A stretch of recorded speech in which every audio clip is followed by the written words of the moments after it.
curiosity, discipline, and innovation. We are proud of the excellent faculties our college provides. Our well classes and laboratories promotes interactivity and practical learning. The library rich with books, journals, and digital resources serves as the treasure house of knowledge for students and faculties alike. In addition to academics, we have sport and recreational faculties that encourage physical fitness and teamwork. Our computer lab and research centers support students in developing technical and analytical skills, preparing them for model challenges. The auditorium and cultural clubs give students opportunities to express their creativity and showcase their talent. Moreover, our career guidance and placement cell plays a crucial role in helping students shape their future by providing counseling, training, and job opportunities. At Adarsh Shiksha Mahavidyalaya, we believe that education is not just about earning degrees, it's about building character, developing confidence, and inspiring change. Every facilities and every opportunities here is designed to help students discover their true potential and achieve their dreams. Thank you, and once again, a warm welcome to everyone present here.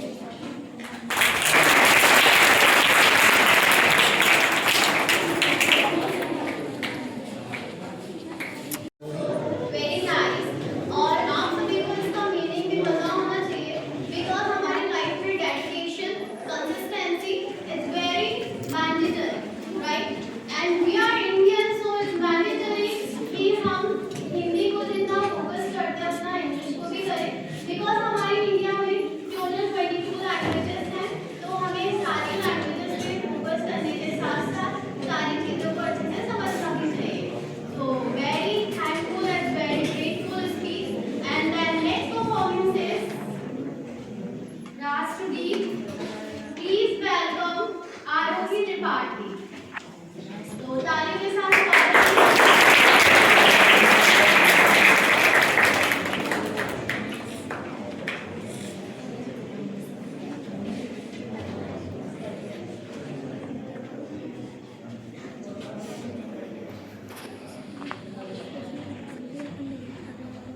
Function या कोई भी चीज हम organise करते हैं तो वो कब इंटरेस्टिंग बनता है? आप में से किसी को पता है ये चीज? अच्छा, दो चीजें होती हैं, एक बोलने वाला, एक सुनने वाला, है ना? जैसे हम यहाँ पर बोलने वाले, आप यहाँ पर सुनने वाले, और एक यहाँ पर परफॉर्मेंस करने वाला। तो एक फंक्शन तभी इंटरेस्टिंग बनता है जब सभी लोग इंटरेस्टिंग वे से उसको एंजॉय करें, अच्छे से सुने। तो क्या आप लोग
लोग भूल गए हैं बचपन में कैसे खेलते थे, क्या क्या करते थे।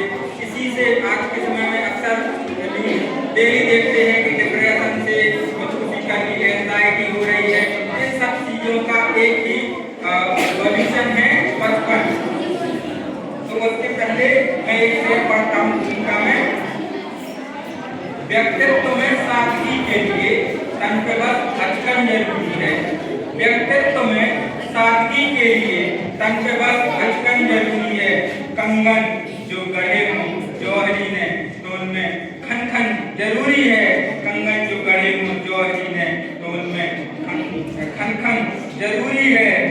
हर गुजरते लम्हे का जिंदगी होना, हर गुजरते लम्हे का जिंदगी होना, उसके लिए थोड़ी अनबन जरूरी है। ऐसा नहीं है कि सब कुछ अच्छा ही हो जाए तो किसकी आस रहेगी।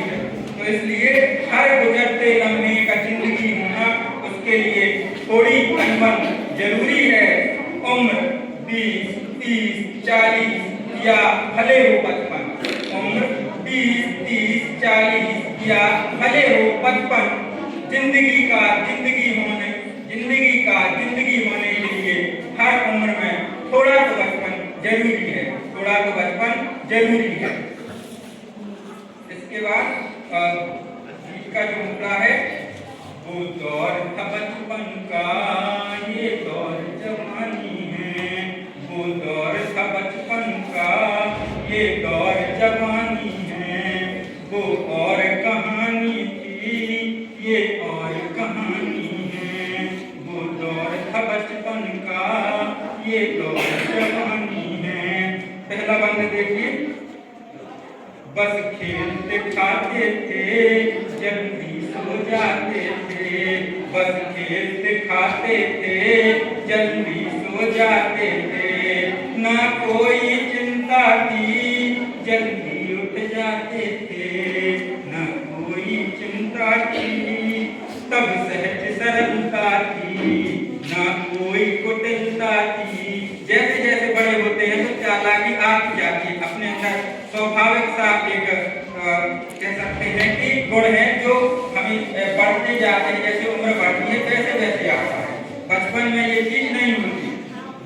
तब सहज सरलता थी, ना कोई कुटिलता थी। निर्भीक तरलता थी, ना कोई चपलता थी। निर्भीक तरलता थी। तब अधर लड़कपन था, अब चढ़ता यौवन है। तब अधर लड़कपन था, अब चढ़ता यौवन है। वो दौर सुहाना था, ये दौर रवानी है। वो दौर था बचपन का, ये दौर जवानी है। वो और कहानी थी, ये और कहानी है। गीत का पहला बंद देखिए। ना कोई भीति थी, भीति मतलब भय होता है, कोई भय नहीं था। ना कोई भीति थी, हर क्षण अपना था। नई उमंगें थी, इस दौर का सपना था। जवानी के बारे में सोचते थे बड़े होकर क्या करेंगे। ना कोई भीति थी, हर क्षण अपना था। नई उमंगें थी, इस दौर का सपना था। ना किसी से अनबन थी, हर कोई अपना था। ना किसी से अनबन थी, तब था पसरा सन्नाटा। अब हर गली में हलचल है। तब अवैध शांति थी, अब भारी कोलाहल। तब अवैध शांति थी, तब बिल्कुल शांत मन रहता था, कोई चिंता नहीं थी। अब मन ही मन में कोलाहल मचा रहता है, बहुत ज्यादा टेंशन रहती है। तब अवैध शांति थी, अब भारी कोलाहल। वो दौर पुराना था, ये नई कहानी है। वो दौर था बचपन का, ये दौर जवानी है। वो दौर था बचपन का, ये दौर जवानी है। वो नई कहानी थी, वो ये अलग कहानी है। गीत का आखिरी बंद देखिए। तब मन चंचल सा था, अब चंचल चलता है। पहले मन नहीं रुकता था, हर तुरंत बदलता रहता था काम। पहले कुछ करते थे तुरंत दूसरा करने लगते थे, लेकिन अब शरीर कहीं एक जगह नहीं रुक पाता है। इतनी बोल सकते हैं कि इतना करियर में सोच आगे है, करियर में आगे जाना है, नया करना है, इसी की होड़ में लगे रहते हैं, सुकून नहीं मिल पाता है। तो उसके लिए तब मन चंचल सा था, अब तन चंचल सा है। तब सुबह भी होती थी, शाम भी होती थी, अब दिन तो होता है किंतु रात हो जाती है। जो कर ना पाए तब अब मिली इजाजत है, जो कर ना पाए तब अब मिली इजाजत है। पहले सोचते थे तो मम्मी पापा डांट देते थे, मेले भी अगर देखने जाना है तो बोल देते थे कि नहीं जाना है। अब हम कहीं भी जा सकते हैं। तो उसके लिए है कि जो कर ना पाए तब अब मिली इजाजत है। तब इसकी चाहत थी, अब उसकी चाहत है। वो दौर हमारा था, ये अलग कहानी है। वो दौर था बचपन का, ये दौर जवानी है। वो और कहानी थी, ये कुछ और कहानी है। वो दौर था बचपन का, ये दौर जवानी है। वो और कहानी थी, ये कुछ और कहानी है। Thank you.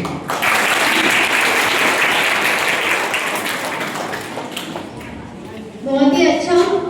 अच्छा, यहाँ पर कुछ संस्था परिवार की ओर से समस्त आगंतुक महाभाव का स्वागत अभिनंदन है। आकाशवाणी के 60 वर्ष पूर्ण होने पर विभिन्न कार्यक्रम संस्था में आयोजित किए जा रहे हैं। इसी तारतम्य में मैं शिक्षा एवं सामाजिक परिवर्तन टॉपिक पर अपने विचार प्रस्तुत कर रहा हूँ। शिक्षा निश्चित रूप से जीवन निर्माण की एक कला है। शिक्षा प्रायः सर्वाधिक महत्वपूर्ण साधन है, जिसमें समाज का निर्माण होता है, सामाजिक मूल्यों का निर्धारण होता है एवं राष्ट्रीय एकता एवं अखंडता का निर्माण होता है। शिक्षा समाज को एक नई दिशा देता है। शिक्षा द्वारा विभिन्न परिवर्तन, सामाजिक परिवर्तन भी होते हैं। जैसे शिक्षा के द्वारा प्राचीन काल में अंग्रेजों की शिक्षा के संबंध में विचार व्यक्त करें, उस समय हमारे देश में विभिन्न प्रथाएं थी। बाल विवाह, कन्या हत्या, दहेज प्रथा, विभिन्न प्रथाएं थी। उनको कुछ समाज सेवियों ने, जैसे राजा राम मोहन राय, रविन्द्रनाथ टैगोर आदि ने जो है, महान व्यक्तियों ने जो है कुप्रथा को दूर किया, सहयोग किया। शिक्षा सामाजिक परिवर्तन के रूप में जो परंपरागत मूल्य थे हमारे, उन परंपरागत मूल्यों को दूर किया और भौतिक मूल्यों पर आधारित और व्यवसायिक शिक्षा की ओर सबको उन्मुख किया। शिक्षा के द्वारा ही हम सामाजिक मूल्यों को अवधारित कर सकते हैं। धन्यवाद। ठीक है।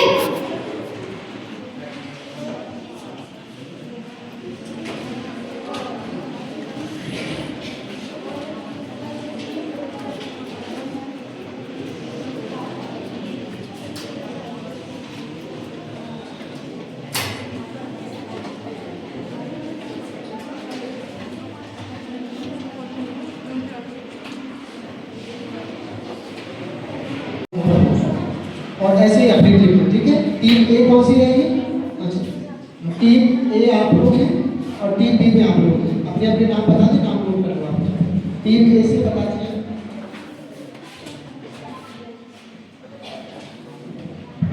Okay, next. और जवानी के कंपैरिजन के ऊपर एक स्वरचित कविता पहले मैं आपको थोड़ा सा बताना चाहता हूँ कि बचपन क्यों जरूरी है। हम लोग भूल गए हैं बचपन में कैसे खेलते थे, क्या क्या करते थे। इसी से आज के समय में अक्सर डेली देखते हैं कि डिप्रेशन से खुदकुशी करनी, एंजाइटी हो रही है। इन सब चीज़ों का एक ही सॉल्यूशन है बचपन। तो उसके पहले मैं एक शेर पढ़ता हूँ भूमिका में।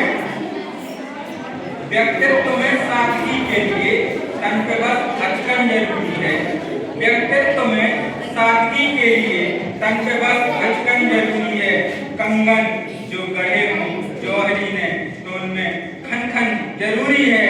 कंगन जो गढ़े हों जौहरी ने तो उनमें खन खन जरूरी है। हर गुजरते लम्हे का जिंदगी होना, हर गुजरते लम्हे का जिंदगी होना, उसके लिए थोड़ी अनबन जरूरी है। ऐसा नहीं है कि सब कुछ अच्छा ही हो जाए तो किसकी आस रहेगी। तो इसलिए हर गुजरते लम्हे का जिंदगी होना, उसके लिए थोड़ी अनबन जरूरी है। उम्र 20, 30, 40 या भले हो 55, उम्र 20, 30, 40 या भले हो 55, जिंदगी का जिंदगी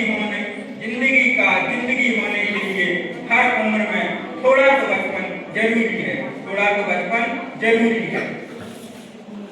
इसके बाद गीत का जो मुद्दा है वो दौर था बचपन का, ये दौर जवानी है। वो दौर था बचपन का, ये दौर जवानी है। वो और कहानी थी, ये और कहानी है। वो दौर था बचपन का, ये दौर जवानी है। पहला बंद देखिए। बस खेलते खाते थे, जल्दी सो जाते थे। बस खेलते खाते थे, जल्दी सो जाते थे। ना कोई चिंता थी, जल्दी उठ जाते थे। ना कोई चिंता थी, तब सहज सरलता थी। ना कोई कुटिलता थी। जैसे जैसे बड़े होते हैं तो चालाकी आती जाती है। अपने अंदर स्वाभाविक सा एक कह सकते हैं कि गुण है जो हमें बढ़ते जाते हैं। जैसे उम्र बढ़ती है वैसे वैसे आता है। बचपन में ये चीज नहीं होती। तब सहज सरलता थी, ना कोई कुटिलता थी। निर्भीक तरलता थी, ना कोई चपलता थी। निर्भीक तरलता थी। तब अधर लड़कपन था, अब चढ़ता यौवन है। तब अधर लड़कपन था, अब चढ़ता यौवन है। वो दौर सुहाना था, ये दौर जवानी है। वो दौर था बचपन का, ये दौर जवानी है। वो और कहानी थी, ये और कहानी है। गीत का अगला बंद देखिए। ना कोई भीति थी, भीति मतलब भय होता है, कोई भय नहीं था। ना कोई भीति थी, हर क्षण अपना था। नई उमंगें थी, इस दौर का सपना था। जवानी के बारे में सोचते थे बड़े होकर क्या करेंगे। ना कोई भीति थी, हर क्षण अपना था। नई उमंगें थी, इस दौर का सपना था। ना किसी से अनबन थी, हर कोई अपना था। ना किसी से अनबन थी, तब था पसरा सन्नाटा। अब हर गली में हलचल है, तब अवैध शांति थी। अब भारी कोलाहल, तब अवैध शांति थी। तब बिल्कुल शांत मन रहता था, कोई चिंता नहीं थी। अब मन ही मन में कोलाहल मचा रहता है, बहुत ज्यादा टेंशन रहती है। तब अवैध शांति थी, अब भारी कोलाहल। वो दौर पुराना था, ये नई कहानी है। वो दौर था बचपन का, ये दौर जवानी है। वो दौर था बचपन का, ये दौर जवानी है। वो नई कहानी थी, वो ये अलग कहानी है। गीत का आखिरी बंद देखिए। तब मन चंचल सा था, अब चंचल रहा है। पहले मन नहीं रुकता था, हर तुरंत बदलता रहता था काम। पहले कुछ करते थे तुरंत दूसरा करने लगते थे, लेकिन अब शरीर कहीं एक जगह नहीं रुक पाता है। इतनी बोल सकते हैं कि इतना करियर में सोच आगे है, करियर में आगे जाना है, नया करना है, इसी की होड़ में लगे रहते हैं, सुकून नहीं मिल पाता है। तो उसके लिए तब मन चंचल सा था, अब चंचल चलता है। तब सुबह भी होती थी, शाम भी होती थी, अब दिन तो होता है किंतु रात हो जाती है। जो कर ना पाए तब अब मिली इजाजत है, जो कर ना पाए तब अब मिली इजाजत है। पहले सोचते थे तो मम्मी पापा डांट देते थे, मेले भी अगर देखने जाना है तो बोल देते थे कि नहीं जाना है। अब हम कहीं भी जा सकते हैं। तो उसके लिए है कि जो कर ना पाए तब अब मिली इजाजत है। तब इसकी चाहत थी, अब उसकी चाहत है। वो दौर हमारा था, ये अलग कहानी है। वो दौर था बचपन का, ये दौर जवानी है। वो और कहानी थी, ये कुछ और कहानी है। वो दौर था बचपन का, ये दौर जवानी है। वो और कहानी थी, ये कुछ और कहानी है। Thank you.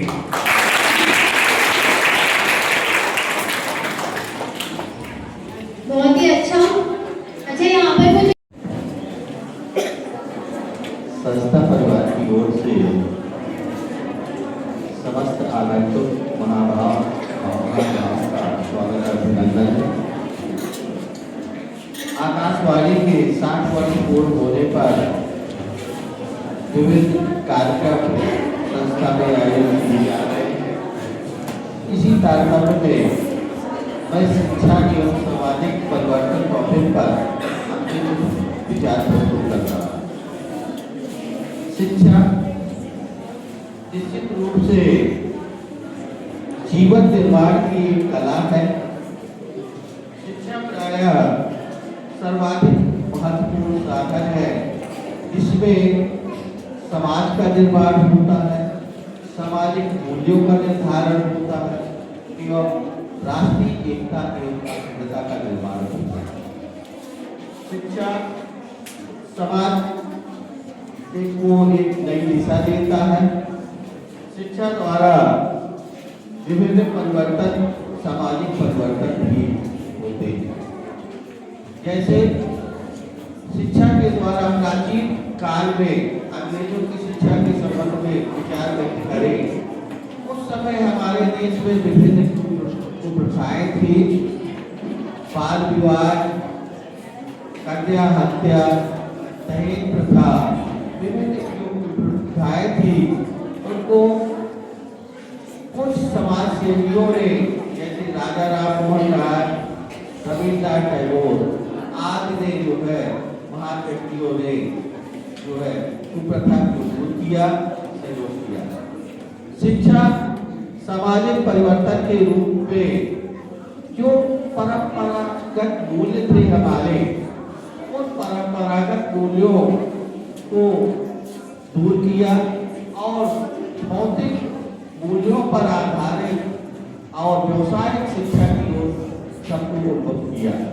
शिक्षा के द्वारा ही हम सामाजिक मूल्यों को अवधारित कर सकते हैं। धन्यवाद। ठीक है।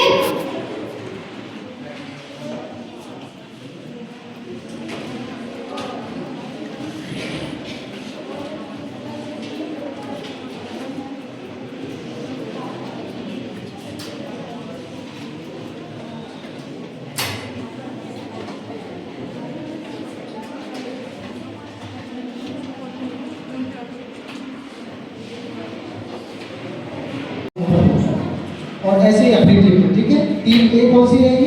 अच्छा, टीम ए आप लोग हैं और टीम बी में आप लोग हैं। अपने अपने नाम बता दें, नाम नोट कर लो आप। टीम ए से बता दिया।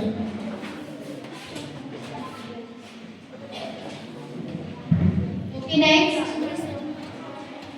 अनुराग।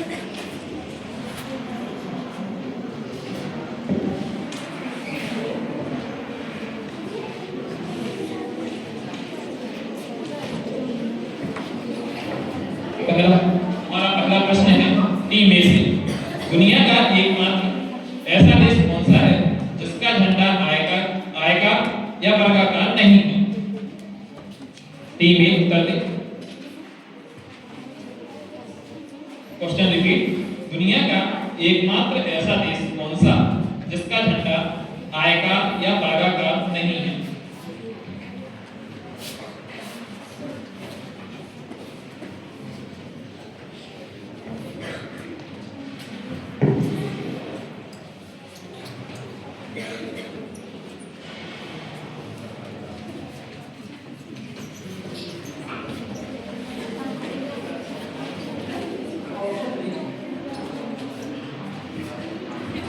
इसमें आपको ऑप्शंस नहीं मिलेंगे। This is your skill test, आपको अपने मन से बताना पड़ेगा।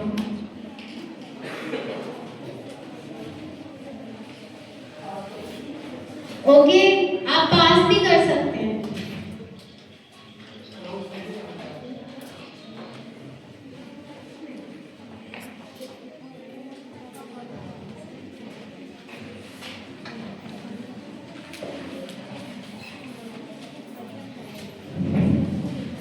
पांच क्वेश्चन पूछने के बाद हम टाइम ड्यूरेशन सेट कर देंगे, है ना?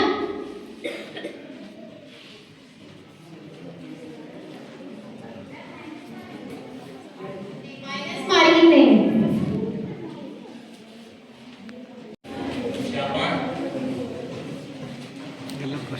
गलत जवाब। इसके लिए आपको कोई अंक नहीं दिया जाएगा। इसका सही जवाब है नेपाल। हमारा अगला प्रश्न है टीम बी से। विश्व प्रसिद्ध वैज्ञानिक के जन्मदिन को पाई दिवस के रूप में मनाया जाता है। क्वेश्चन रिपीट, विश्व प्रसिद्ध वैज्ञानिक के जन्मदिन को पाई दिवस के रूप में मनाया जाता है। वैज्ञानिक का नाम बताइए। Team B.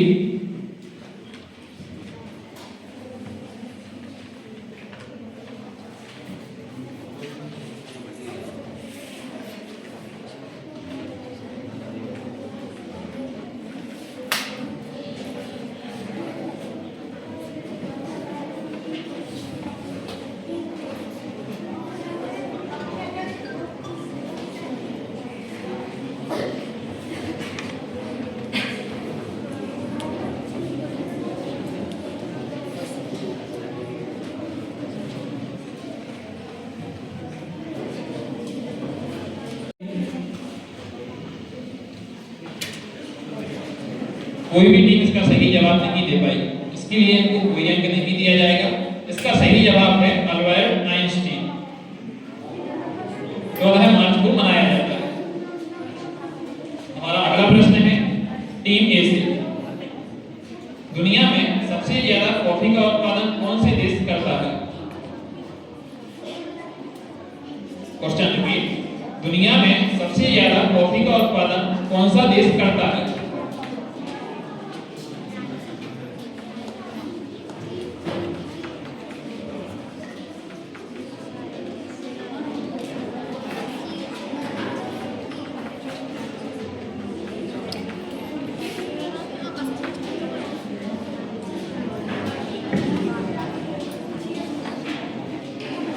You have any idea?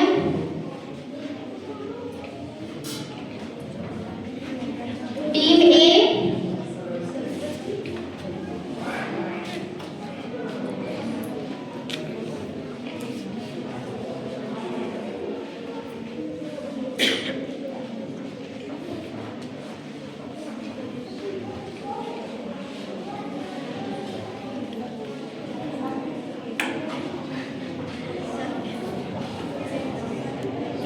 चलिए ठीक है, पास देना चाहेंगे? नो।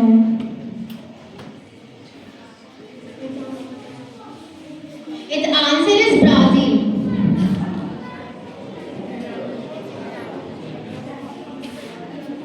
दुनिया में सबसे ज्यादा कॉफी का उत्पादन कौन सा देश करता है? Which country is the highest production of coffee? Its answer is Brazil. Okay. Next question, Team B. Easy सा क्वेश्चन पूछ लेती हूँ। मध्य प्रदेश का राष्ट्रीय पक्षी कौन सा है?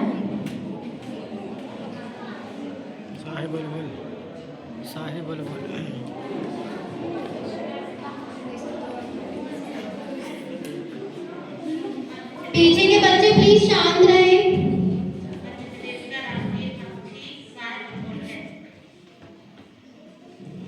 सही जवाब। आपको मिलते हैं 2 मार्क्स। नाइस। देन ए, मध्य प्रदेश में कालिदास सम्मान किस क्षेत्र में दिया जाता है? मध्य प्रदेश में कालिदास सम्मान किस क्षेत्र में दिया जाता है?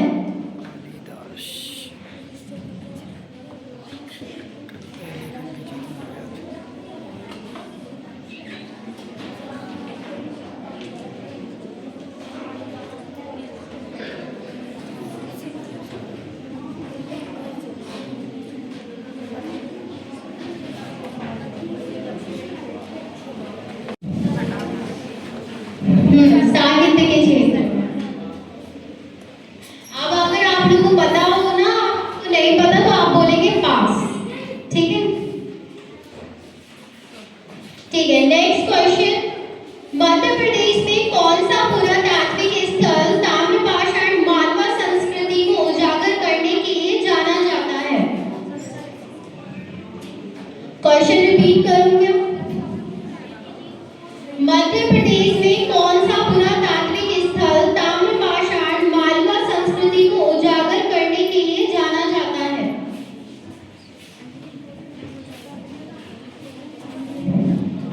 हाँ, टीम ए।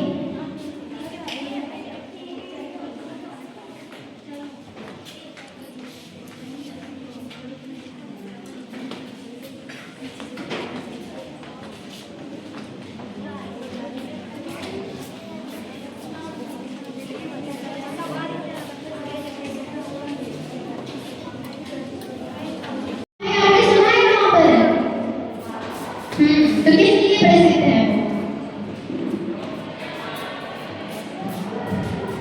उनका नाम सिर्फ बाघ है, वो बाघ के लिए फेमस नहीं है।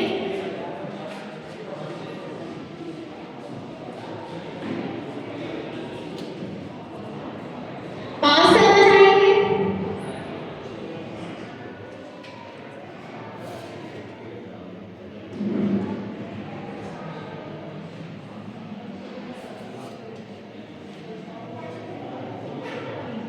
ठीक है टीम ए, टीम बी आपको पास कर दिया, आपको इसका आंसर पता है।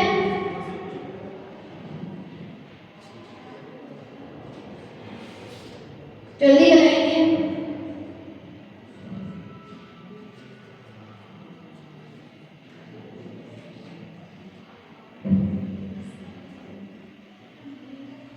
प्लेस नहीं पूछा है, मैंने पूछा किस लिए फेमस है। बाघ की गुफाएं किस लिए प्रसिद्ध है? शैल चित्र। शैल चित्र सुना है आप लोगों ने? Rock painting is a part of ancient history. आप दोनों को कोई भी मार्क्स नहीं दिए जाएंगे। Okay, next team A, Madhya प्रदेश में पहली बार राष्ट्रपति शासन कब किया गया था? राष्ट्रपति शासन आप लोग समझते ही होंगे। ठीक है, तो बताइए कब किया गया था? You also score 2 marks. Okay, now team B, हमारे मध्य प्रदेश की सबसे बड़ी नदी जो नर्मदा है, उसका अन्य नाम क्या है? आपको माइक में बोलना है।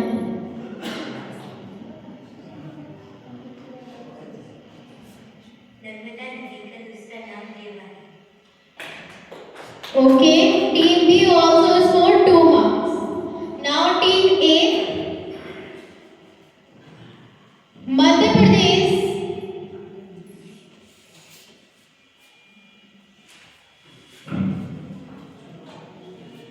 ठीक है, आप हमें बताइए कि भारत की सबसे बड़ी नदी कौन सी है और इसकी लंबाई कितनी है?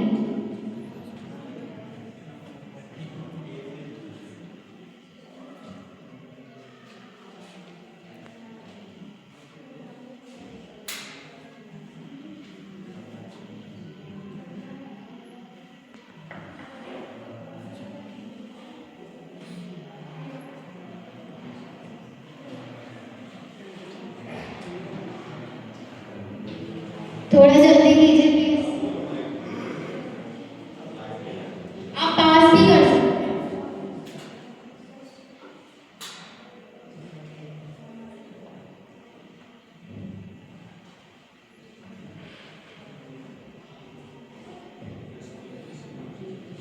गंगा नदी जिसकी लंबाई 255 किलोमीटर है।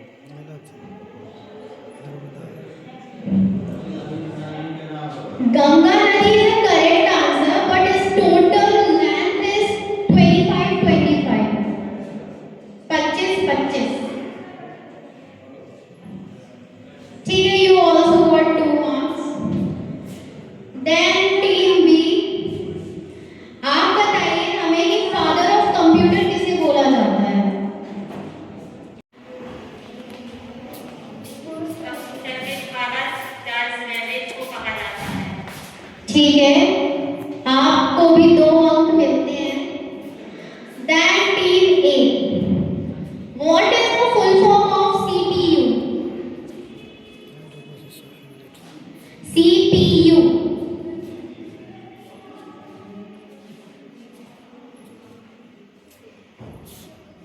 Central process unit. Exactly, its full form is Central Processing Unit. Then next team B, आप हमें बताइए कि वर्ल्ड www का फुल फॉर्म क्या है? कंप्यूटर में www का फुल फॉर्म क्या है?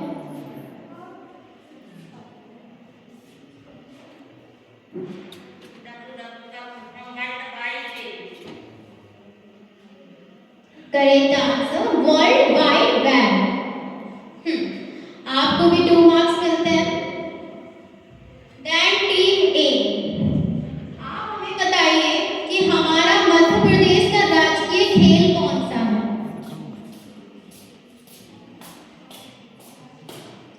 राजकीय खेल।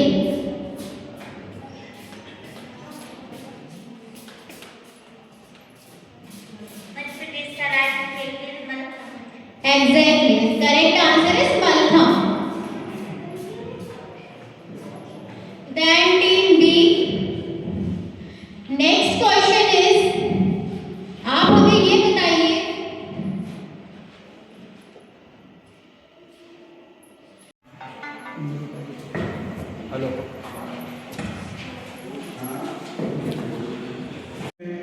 हमें पूर्ण सफलता प्राप्त हुई है ऐसा हम समझ रहे हैं। और आकाशवाणी परिवार ने जो समय हमें दिया है वो वास्तव में उनका बड़ा अमूल्य समय है। जैसा कि आप लोग जानते हैं कि जो भी कार्यक्रम हम तक आकाशवाणी द्वारा आते हैं वो वेब्स के द्वारा आते हैं। और ये जो वेब्स की कहानी है बहुत पुरानी है। आज से 90 वर्ष पूर्व आकाशवाणी का प्रारंभ हुआ।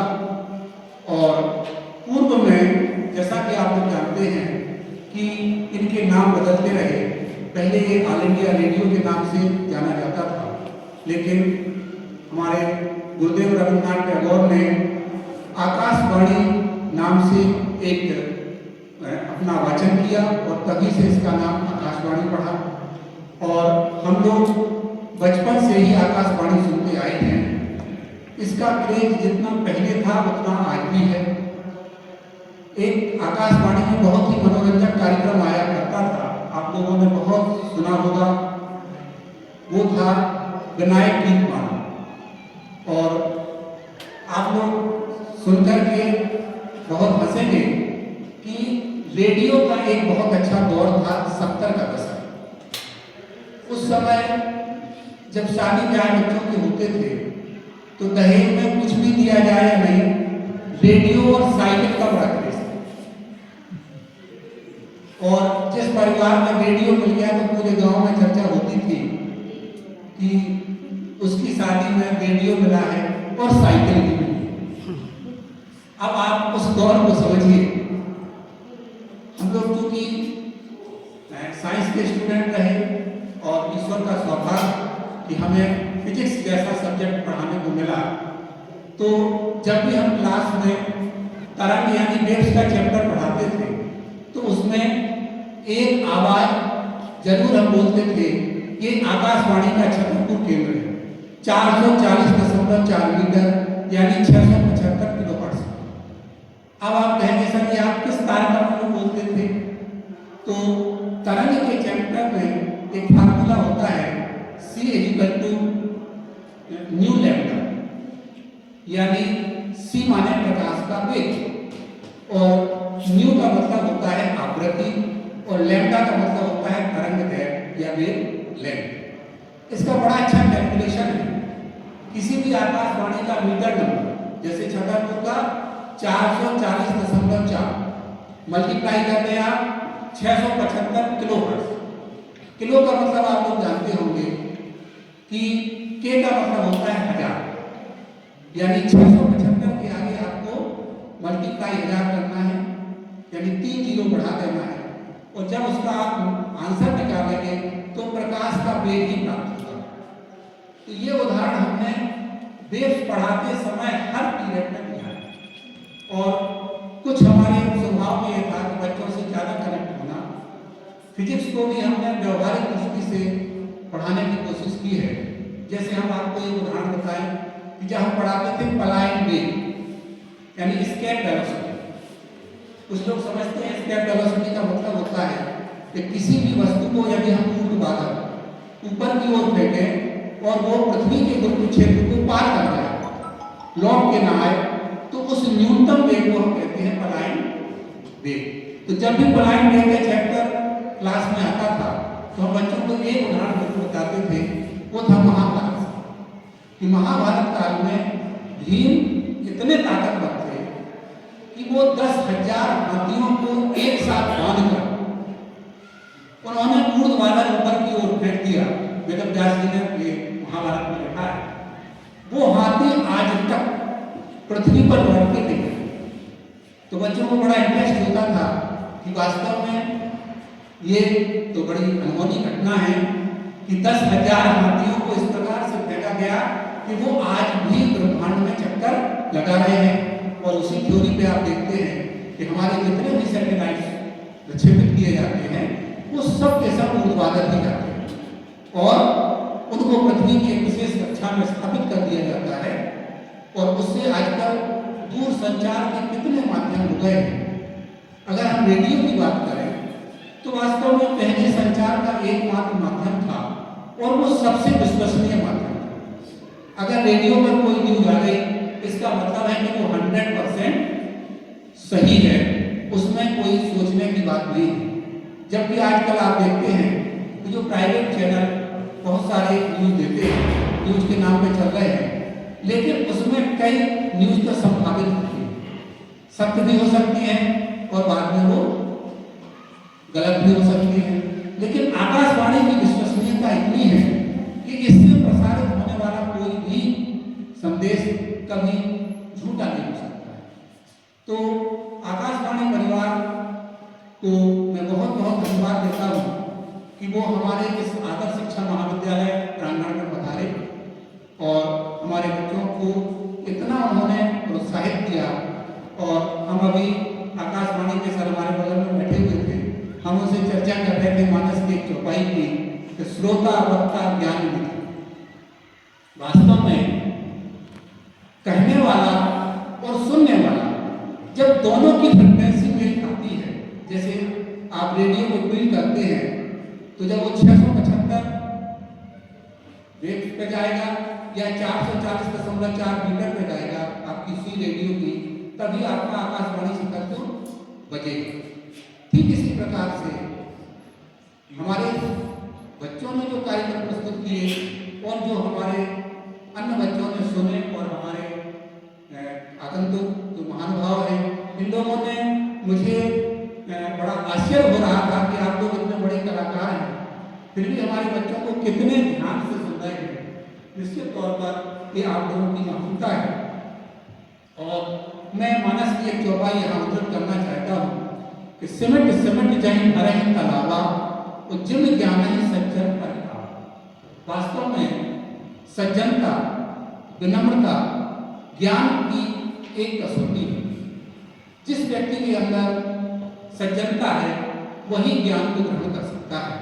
और जिस प्रकार से उदाहरण से आपको समझाया गया है कि पानी तो हर जगह बरसता है, लेकिन पानी इकट्ठा कहाँ होता है? तालाब में। बाकी जगह पे पानी बह जाता है। ठीक इसी प्रकार से जो सज्जन व्यक्ति है, ज्ञान सिर्फ उसी के पास रहता है और ज्ञान तो बहुत ही अद्भुत है। और जैसा कि आप जानते हैं कि हर चीज के दो पक्ष होते हैं।